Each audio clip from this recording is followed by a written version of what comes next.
segundo a sua misericórdia, a sua graça. Meu Pai, para o louvor do Teu nome, que cada palavra, que são promessas a serem cumpridas em nossas vidas, possamos vislumbrar a manifestação e contemplar a Tua glória, Senhor. Muito obrigado, Senhor, por este momento, e cremos que o Senhor não nos trouxe aqui em vão. O Senhor tem algo para nós. Então, Pai, nos dê a humildade, nos dê a sabedoria, nos dê o entendimento, nos dê discernimento, segundo o seu querer. Usa o teu servo, Pai, como tem usado, o instrumento das suas mãos, para fazer a sua vontade, falar aquilo que precisamos ouvir, e que possamos ter a fé necessária para alcançar aquilo que viemos pedir. Assim te glorificamos, te agradecemos, crendo ao Senhor, que o Senhor vai salvar, que o Senhor vai libertar vidas, que o Senhor vai transformar vidas, em nome de Jesus Cristo, teu Filho. Amém. Cumprimentos com a paz do Senhor. Amém. Evangelho segundo Mateus, capítulo 13,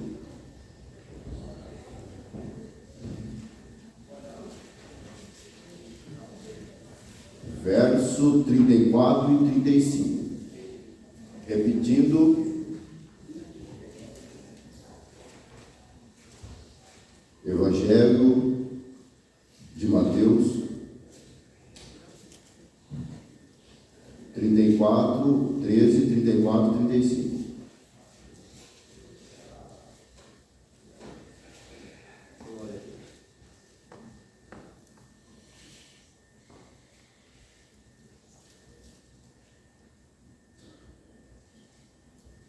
E diz assim a palavra do Senhor: tudo isso disse Jesus por parábolas. A multidão em nada lhes falava sem parábolas, para que se cumprisse o que fora dito pelo profeta, que disse: abrirei em parábolas a boca, publicarei coisas ocultas desde a criação do mundo. Os irmãos repetem: 1, 2, 3 e já. Tudo isso disse Jesus por parábolas, a multidão e nada lhe falava sem parábolas, para que se cumprisse o que fora dito pelo profeta, que disse: abrirei em parábolas a minha boca, publicarei coisas ocultas desde a criação do mundo. Faz uma oração. Pai querido, Pai amado, soberano, eterno, sempre Deus, em nome de Jesus Cristo, Senhor, o teu Filho, pela sua compaixão, pela sua misericórdia, pelo seu amor que não tem fim, todo aquele que crê não pereça, mas tenha vida eterna.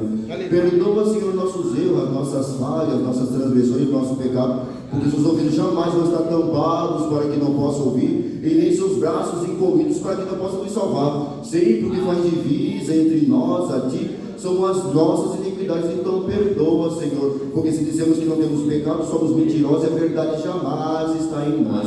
Ó, Jesus, salvista, compadece de nós segundo a tua dignidade. Apaga as nossas transgressões, porque nós conhecemos as nossas transgressões e elas estão sempre diante de nós. Contra ti somente pecamos e fazemos muitas vezes o que é mal perante os teus olhos. Mas seja justo no teu falares e puro no teu julgares. Eis que de iniquidade nós fomos formados, e em pecados concebeu nossa mãe. Eis que amas a verdade no íntimo e no oculto nos fazes conhecer a sabedoria. Lava-nos, Senhor, com enxofre, ficaremos mais altos do que a neve. Cria, Senhor, em nós um coração puro, reto, firme. Não nos lance, Senhor, fora da tua presença, e não retire de nós o seu divino, maravilhoso, majestoso Espírito Santo. Repreendemos no teu nome, no nome do teu Filho amado, o qual se dobra todo o joelho no céu, na terra e debaixo dela. Repreendemos toda seta maligna, todo dardo inflamado, toda potestade do mal, toda hoste espiritual da maldade, toda obra satânica. Nós repreendemos no nome que é sobre todo nome, que é do nome do nosso Senhor Jesus Cristo, aquele que vive para sempre. É o Senhor quem quebra o arco, corta a lança e queima os carros no fogo. Nós aquietamos e sabemos que o Senhor é Deus. O Deus de Jacó é o nosso refúgio. O Senhor que levanta o caído, dá força ao fraco, que ajuda o órfão, a viúva, o estrangeiro necessitado. O Senhor que ajuda cada um de nós. Fala conosco pela sua palavra. Venha, Senhor, corrigir, retarguir, instruir em justiça. O que te pedimos e agradecemos em nome de Jesus. Amém.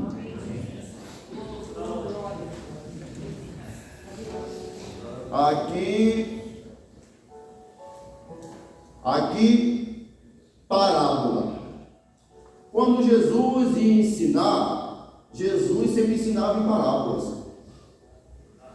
Isaías vai dizer algo: ouvindo, não entendereis, vendo, não percebereis, porque quando eu falo, entende com o coração, porque muitos são chamados, poucos escolhidos. Jesus ensinava em parábola. Aqui, Mateus, ele pega o que Isaías tinha falado e o que o salmista tinha falado, que quando ele virá, ele vai ensinar tudo em parábolas. E na verdade, se você for pegar a parábola, é uma analogia, é uma comparação. E você vai ver que eu orando, e o Espírito Santo começou a ventar, entrou no quarto e estava me ensinando algumas coisas há um certo tempo, e me ensinou que é enigma. Eu vou comentar uma coisa que o Espírito Santo me impele. Existe um enigma que não é da Bíblia, mas para os irmãos entenderem, uma coisa paralela, e diz assim: o que é que quando está andando no começo anda de 4, quando cresce é de 2 e depois é de 3? É um enigma isso, é da esfinge, é uma coisa da mitologia, mas é sobre o homem. Quando a criança nasce, gatinha, é 4, e quando cresce, anda, e quando fica velho, precisa de uma coisa para apoiar, é como se fosse uma bengala.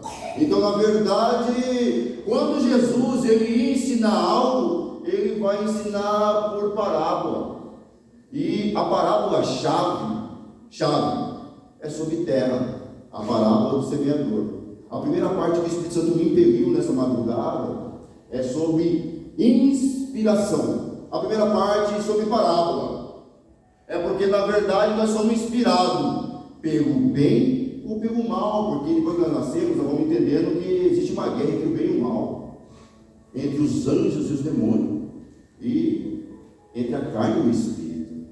E você vai ver que Jesus, a primeira parte que ele fala do semeador, veio a semear. Aí você vai ver que é 3S: é o semeador, é a semente e é o solo. Eu vou repetir, parece que é uma coisa que não é importante, mas é importante. É o semeador, é a semente e nós somos o solo. Aí vai dizer algo na beira do caminho, e vai dizer que é na superfície. Joga a semente não entra, porque a semente tem que entrar para germinar. Aí vem as aves que colocam como inimigo, pega a semente e leva a semente.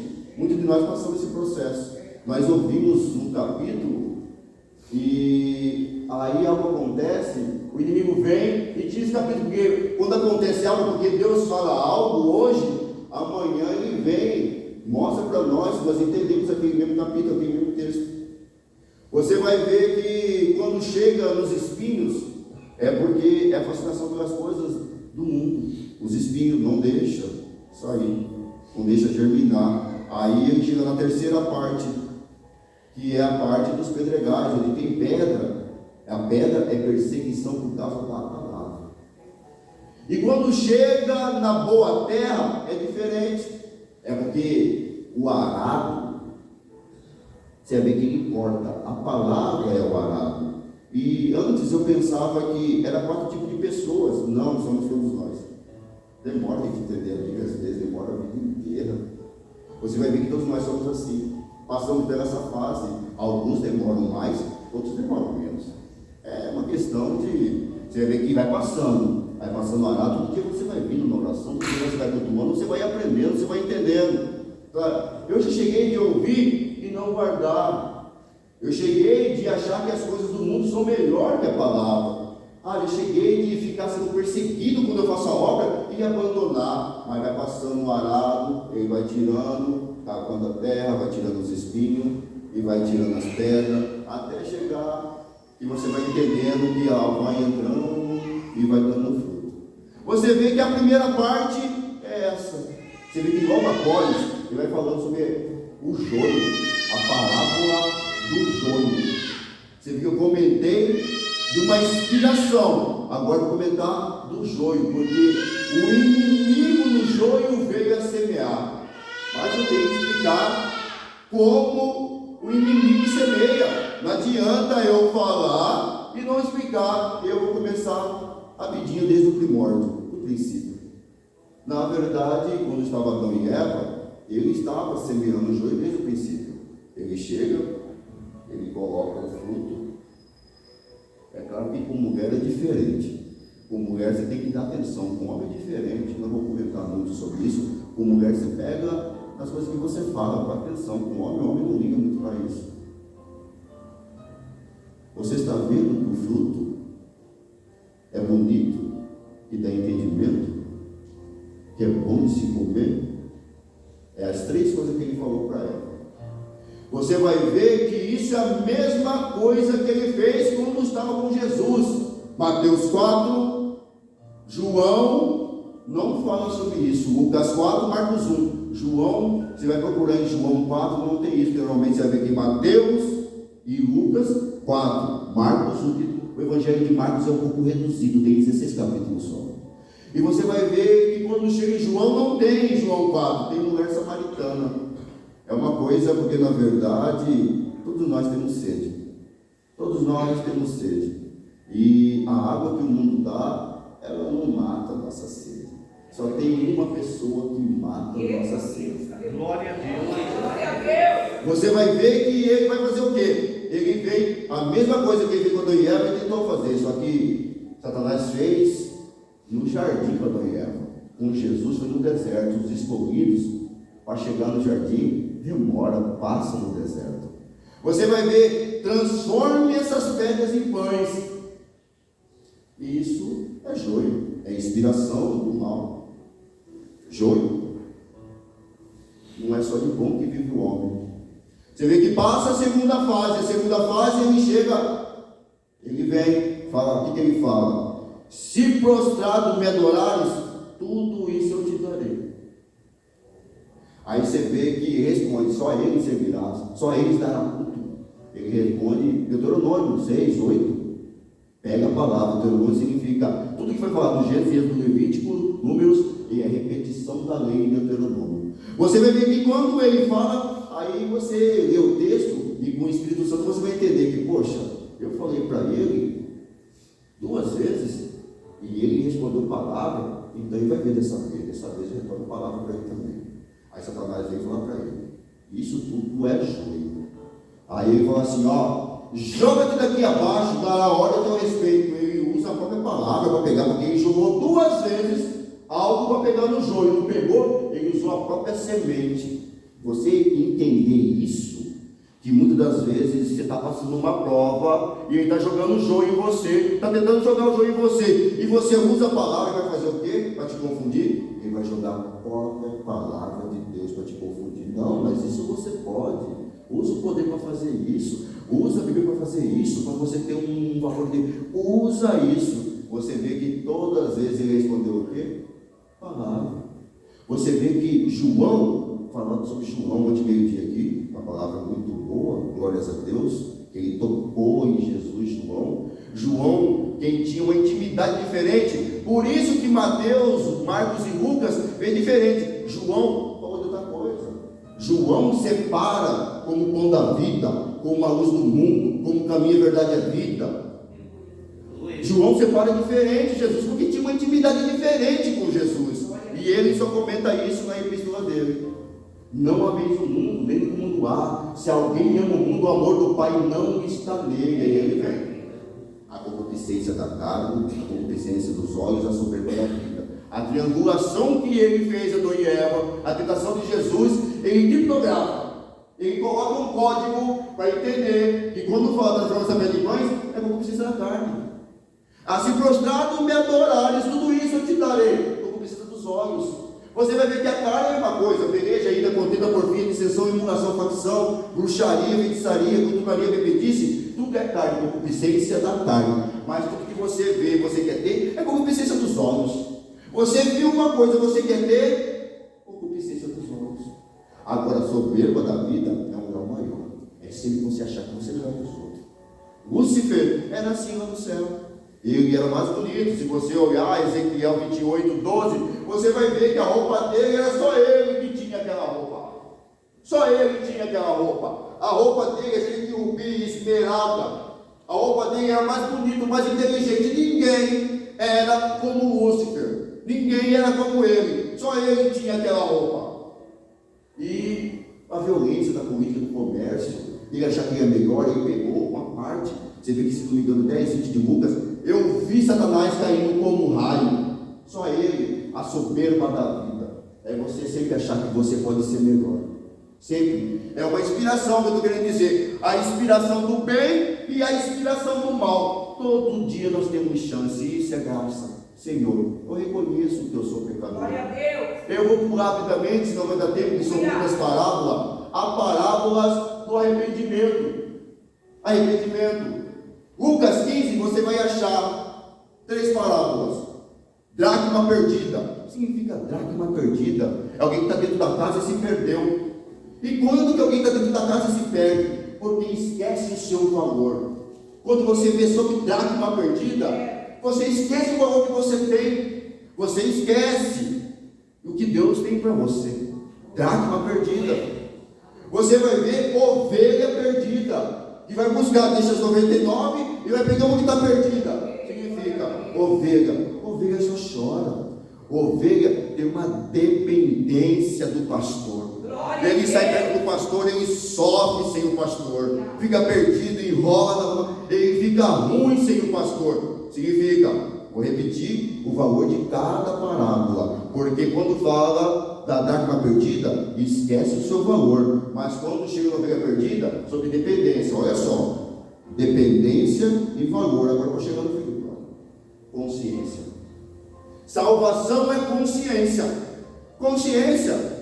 Você ter consciência, você ter juízo. Você vê que o profeta não esmagará a cana quebrada, nem apagará o pavio que fumega. Por que Deus aperta muito de nós? Aperta ele. Jonas vai no voo do lado para apertar. Você vê que todo mundo que faz uma coisa vai apertando. Porque ele jamais esmagará a cana quebrada, nem apagará o pavio que fumega. Porque antes produzirá juízo, consciência. Quando ele caiu em si, estou passando necessidade aqui, e lá na casa do meu pai eu tenho tudo com meu pai, e estou passando aqui por quê? Você vai entender que as parábolas de arrependimento é alguém que esqueceu o seu valor, alguém que esqueceu o seu valor, alguém que esqueceu de quem é dependente, e alguém que não tem consciência. Eu vou repetir que essa mensagem veio hoje, o pastor, eu fiz a prova dele, ele me perdoa, porque eu não tive tempo, fiquei lendo a Bíblia, então não tive nem. Alguém que perdeu o seu valor, está dentro da casa, mas perdeu o seu valor. Alguém que perdeu o seu valor e alguém que não tem consciência. Você vê que quando criamos consciência como filho pródigo, ficamos bem, voltamos para casa. Alguém que está dentro da igreja, esquece o seu valor. E ovelha dependente do pastor, ovelha chora. A ovelha não tem chance de reclamar, falar alguma coisa com alguém. Você vai ver que a primeira parte que eu falei sobre parábola, é sobre inspiração. Inspiração do bem e do mal. Aí eu falei sobre arrependimento, porque sem arrependimento a gente não consegue caminhar. Sem arrependimento a gente não consegue. E sem arrependimento é diário. Você não pode esquecer que a inspiração vem do bem e do mal todo dia. E você não pode esquecer que você tem valor, que você é dependente, que você tem que ter consciência. Agora eu chego na parte de oração, porque depois que você entende que você é inspirado pelo bem e pelo mal, você entende o seu valor, a dependência, o seu juízo, você faz o quê? Você ora para ter relacionamento. Aí eu vou na parábola que tem do juiz iníquo e a parábola do fariseu e do publicano. Eu vou na parábola primeiro do juiz iníquo. Você vê que aquela mulher, ela não parava. Senhor, pleiteia a minha causa. Senhor, pleiteia a minha causa.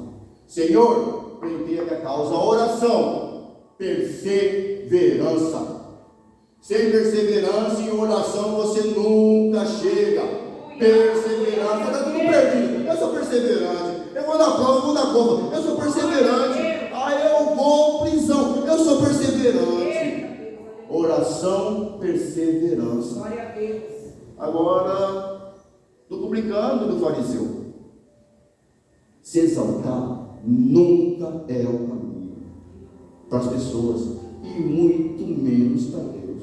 Senhor, eu dou o dízimo, eu faço isso, eu faço aquilo, eu faço tudo, Senhor, não sou como aquele.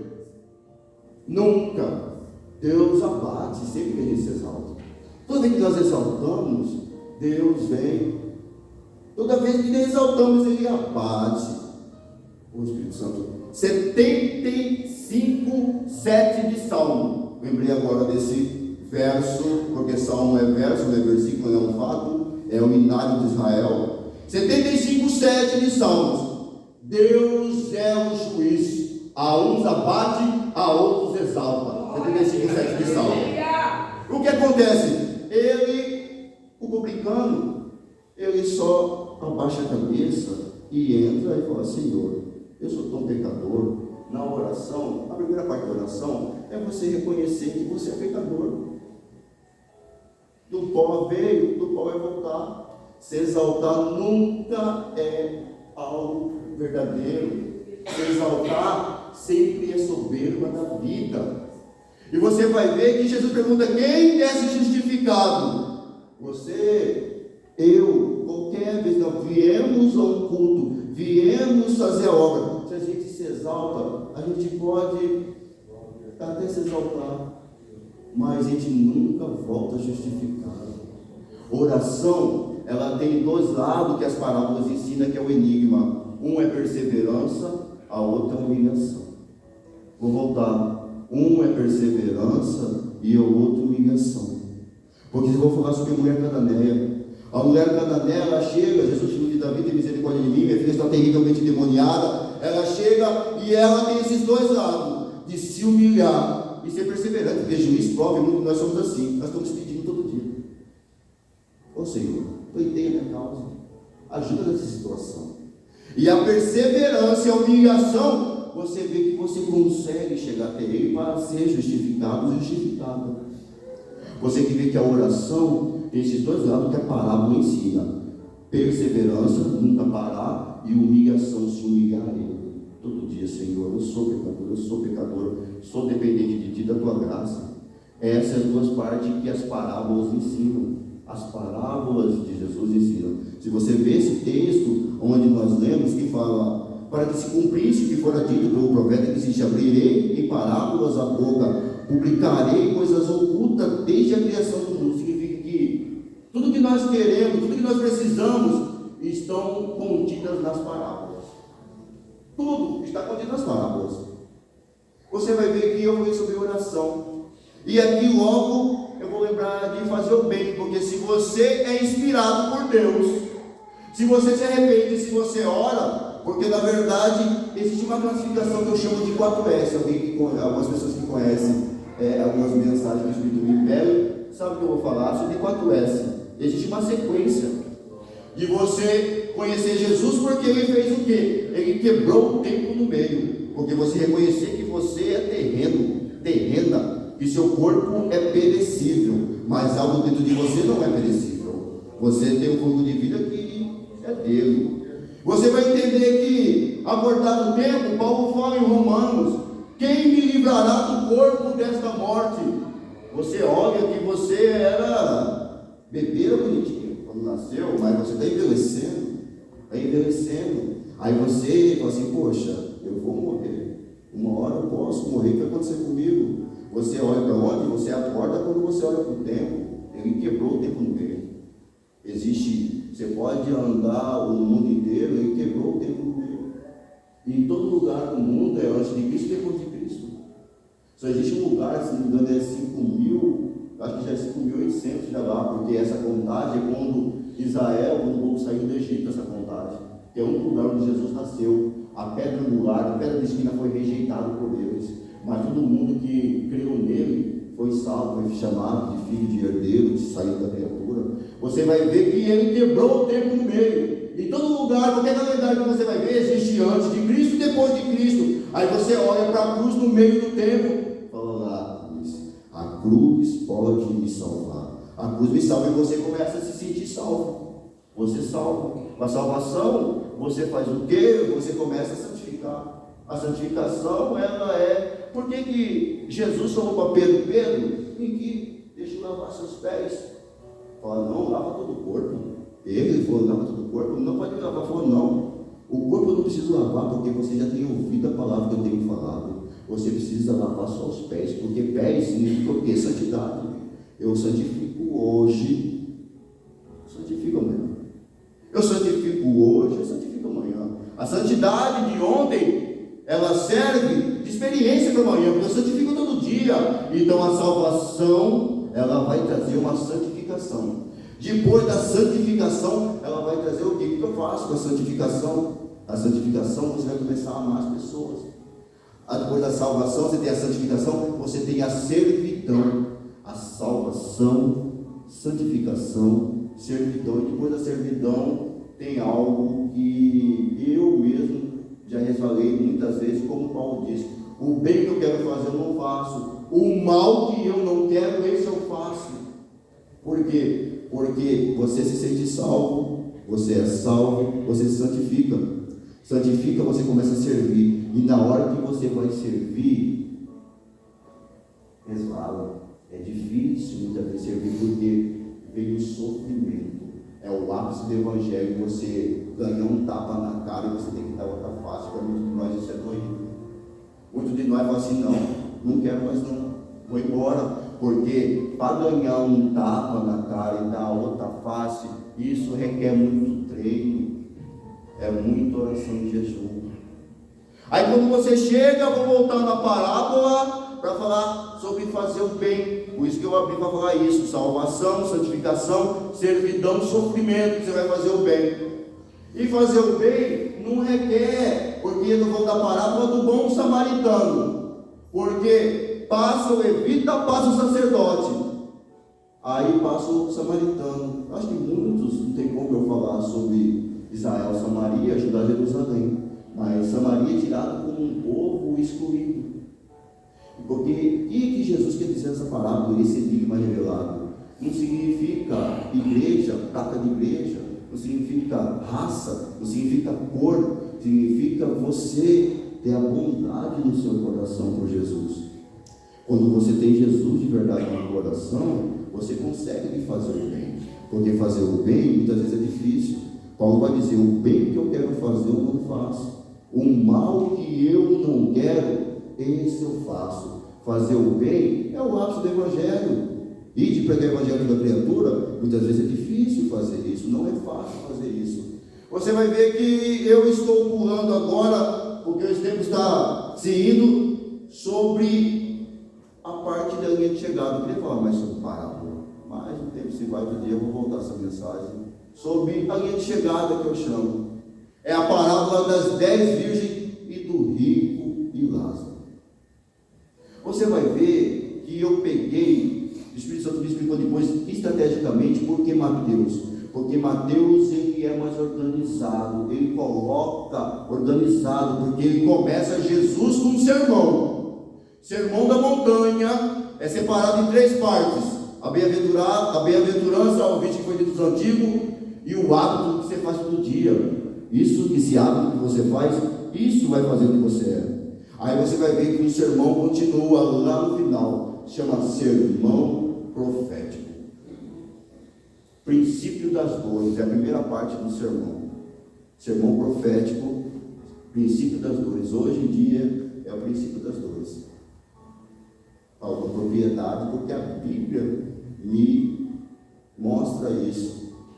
Peste, rumores de guerra, terremotos, princípio das dores. Você vai ver que tem a segunda parte, a terceira parte. Dentro da segunda e terceira parte tem 4 partes do sermão profético. Eu não vou falar porque é muito extenso.